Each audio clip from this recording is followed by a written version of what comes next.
All right, once again, you're now listening to Debate Talk for You, Season 3. The title of this debate, what color was Esau? The number is 646-716-7320. That's 646-716-7320. Right about now, we're going into the rebuttal part of this debate. That's going to be 10 minutes each. We're going to start off with Brotha Sha'ala once again. And just due to time restraints, actually, I'm going to take out the intermission time that we usually have, so we can get right into it and just go all through the debate and get all this information. Definitely a classic so far, different angles and stuff like that. Hopefully you guys are, writing down your notes. So we're going to get to you guys later on during the public Q&A. All right, let's go to my Brotha Sha'ala. Let me open up his phone line. Let me set the timer, and go ahead. All right, so Carl Albert, I think we need to start calling him Carl the Philosopher, because that's all he just did in his opening statement was philosophize. First, he said that Esau was black, but he's not black today. So when did Esau turn any different color? I mean, do you know who Esau's wives were? Did Esau came out black? Did he marry women who were cursed with leprosy, like most of these Hebrew Israelites say? Well, let's take a look and see. Let's go to Genesis. Everybody, turn to Genesis. Chapter 26, verse 34, because I'm about to unphilosophize all of this right now. We're going to dephilosophize Carl Albert on this Esau thing right now. Genesis 26 and 34. And Esau was 40 years old when he took to wife Judith, the daughter of Beeri, the Hittite. Wait a minute. Was the Hittites the so-called white people? Were the Hittites cursed with leprosy? Somebody need to show that. The Hittites are Hamites. These are black people. Esau, a black man, married a black woman, Judith, the Hittite. All right? Now let's see who else Esau married. We see there was one black woman. Let's go. Genesis 28 and 9. Everybody turn to Genesis 28 and 9. Let's see if maybe Esau's other wife was cursed with leprosy or some kind of white, light-skinned woman that Carl Albert thinks she was. Genesis 28 and 9. Then when Esau unto Ishmael, we all know Ishmael was black, from his mother and father and all his lineage. Before that, Ishmael was a black man. So it says, Genesis 28 and 9. Then Esau went unto Ishmael and took unto the wives which he had Mahalath, the daughter of Ishmael, Abraham's son, the sister of Nebajoth, to be his wife. So there you go. Esau, two black women. So, I don't know if Carl Albert teaches that Esau married women that were cursed with leprosy or not. I know most of the people who teach this doctrine teach that. But, you have to prove that, brother.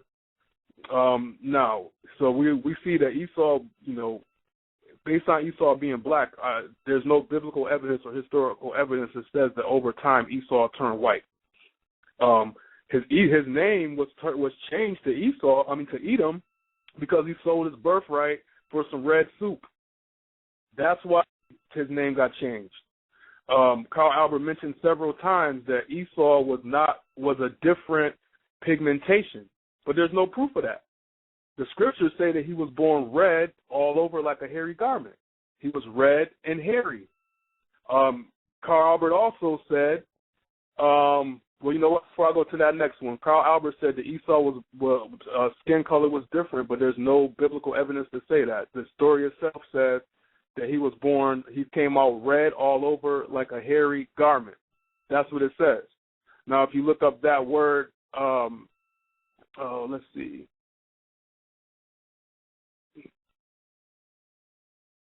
Okay, red all over like a hairy garment. Let's see. And they called his name Esau. So that word there, when it says red all over like a hairy garment, when it says red there, it says that's the Hebrew word admani, which is the Hebrew word H132 in the Strong's.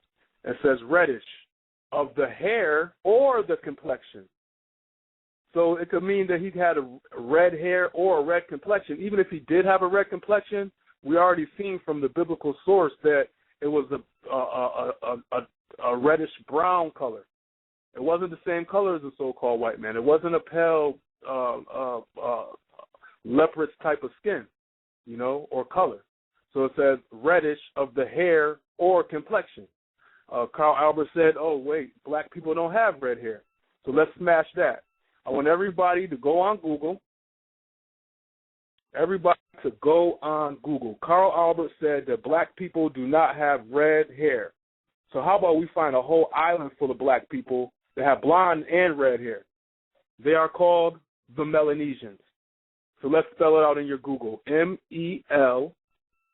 Carl Albert, I would appreciate if you look this up too, since you think that no black people, it's impossible for a black person to have red hair. The Melanesians, M-E-L-A-N-E-S-I-A-N-S, the Melanesians. Look it up. Go to images. Oh, wait a minute. All I see is a bunch of black people with blonde and red hair. Naturally. A whole island full. Again, the Melanesians. So once again, man, that's another philosophy that's just been disproved. Black people can be born with blonde and red hair. All right? Another thing he said. I want everybody to do this as well. When y'all done looking at the Melanesians, I want y'all to Google Hebrew Israelite Table of Nations. Again, type into Google Hebrew Israelite Table of Nations. The first website there, it says therealisraelites.com. I believe that's a GMS web page or whatever, but as soon as you click on it, you'll see this Table of Nations. Now, we're going to take a look at this because most people that teach that Esau is the white man, they go by this same Table of Nations. This brother said that the Ashkenazi Jews are Esau. But wait a minute. The Ashkenazis are the sons of Japheth. Once again, the Ashkenazis are the sons of Japheth. They're not from Shem, and they even admitted that they're not even Shemites. A lot of them do. They're the Ashkenazis, or modern-day Germany is what, the land of Ashkenaz. So they're not even Edomites, man. Are they Edomites or are they Shemites? But now, we're looking at this Table of Nations sign. Israel, the 12 tribes, it was already a debate on the 12 tribes sign, which was proved to be garbage. Okay, now, under that, the white man, Edom, India, Elam, Assyria, Ashur, Syria, Aram, the Arabs, Ishmael, the Chinese, Moab, the Japanese, Ammon. So they're saying that not only are all the 12, who they say the 12 tribes of Israel is Shem, they also saying that the East Indians is Shem, the Chinese is Shem, the Japanese is from Shem, and Edom is from Shem. Wait a minute. It's like 80% of the world's population from Shem? But if you keep going down, you see the real folly. Look when you get down to when you go down the little list on this Table of Nations sign, just type, if you missed it, just Google it, Hebrew Israelite Table of Nations. Click on that first website there, therealisraelites.com, and you'll see it. When you get down to Japheth, look, it says Turkey, Gomer, Russia, Magog. But who are those people nowadays? There's a big gap there because they so focus on the white man being Edom and not the white man being Japheth. Now look, they got a lot of holes in their doctrine. So, Carl Albert, man, everything you said in your opening statement done been smashed. So I'm going to go ahead and give it up and see what you got to say now. Okay, once again, you're now listening to Debate Talk for You.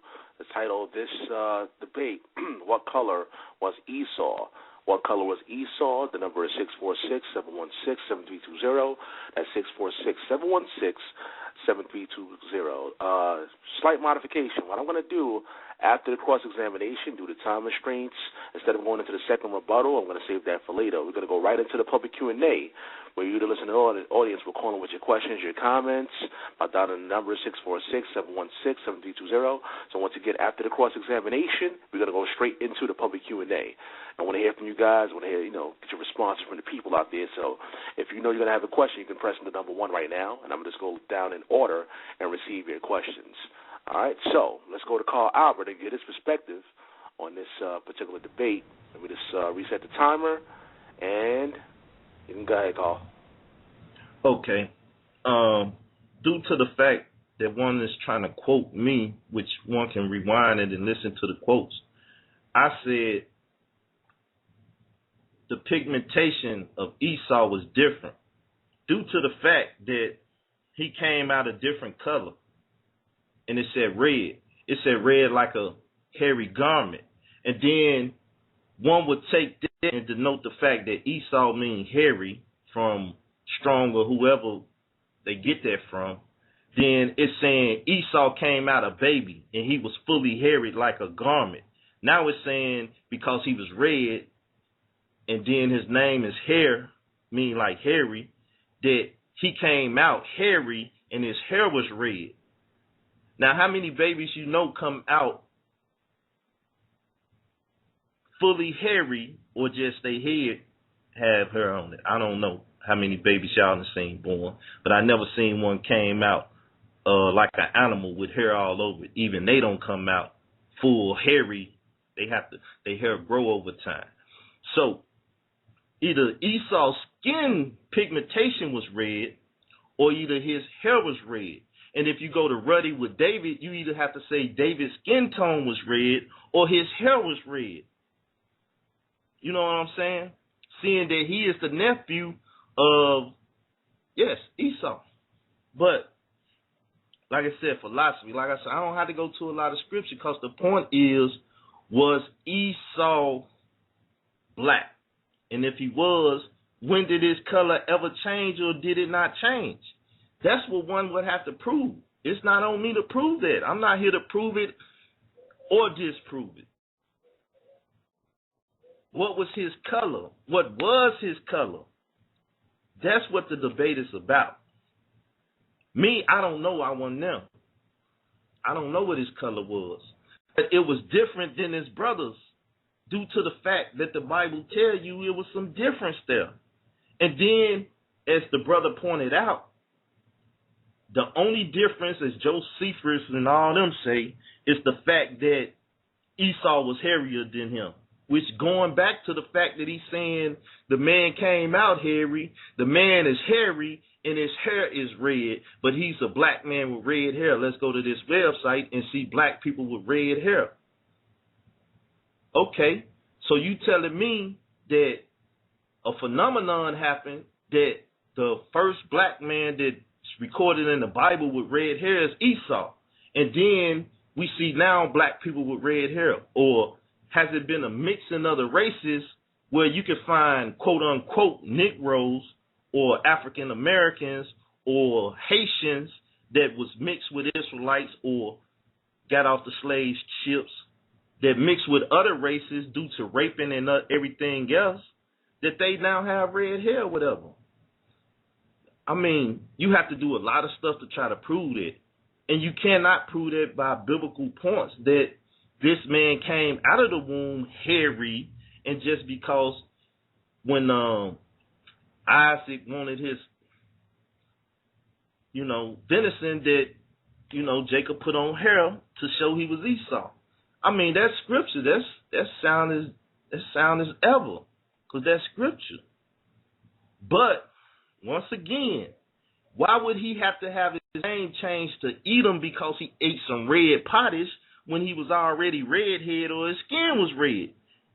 Why they just didn't call him Edom up front? Why do the Bible not tell us that his name was Edom up front until he started dealing with some red pottage?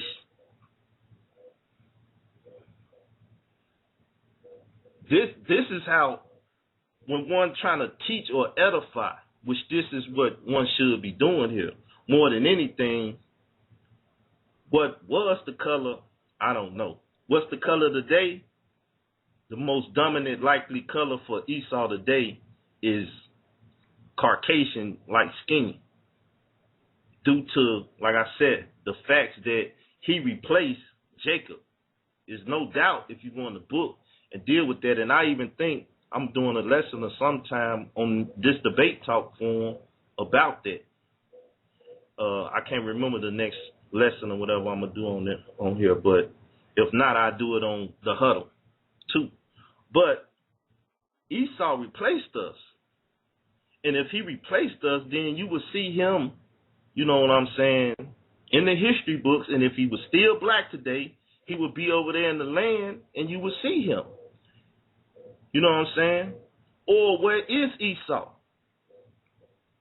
We would have to find Esau. Just like Esau disappeared off the maps in 70 AD, we would have to find him. And we would have to look amongst the black nations to find him. You know? So what business do we got calling ourselves Israel? We could be Esau because we're dark-skinned people. And if Esau went in captivity in 70 AD, then we could be Esau or Edom. So this is another thing that when you're dealing with genealogies, especially dealing with this color thing, that you will have problems.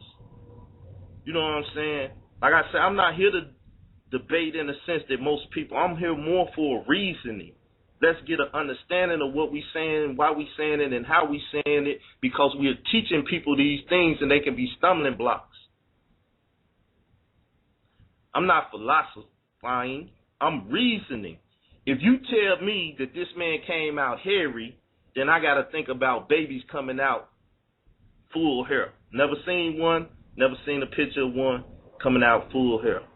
Then you would have to say the little hair he had on his head was red. Therefore, you know what I'm saying, they called him hairy because he had a full head of hair or whatever. You have to show me these things, and you will have to do it through the book. Like he mentioned the Obadiah, this and that. It tell you that they went in there and took the Lord's stuff. Now, we know that some of the items that was in the temple was in Rome today, and we know this and that, but we know the so-called Jews today are the ones that with the so-called scrolls and documentation that was Israel's. They the one walking around with them scrolls talking about this, that, and the other. Not the Gentile or the Romans or you know what I'm saying, the Catholic Church. They have some documentation. This is what we're talking about. They took the land. He said they went in there and touched his things. This is what the book say. He know that. We all know that. If your teacher's teaching you something edifying and sound, you know. So I'm gonna leave it there. We can go to public Q&A because I want to hear what people saying and what questions they got. Cause if you're gonna say Esau black now, then who is he? Where is he?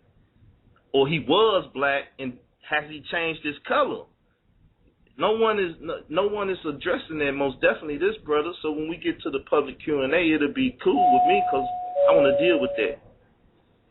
And we could deal with it, like I said, from a biblical standpoint, due to the fact that, yes, Esau was one of the main ones, as well as the Ishmaelites that threw us out the land, made sure we weren't there so they could take our inheritance. The Gentiles, they ain't come in to take the inheritance. They took us. I'm through, Sal.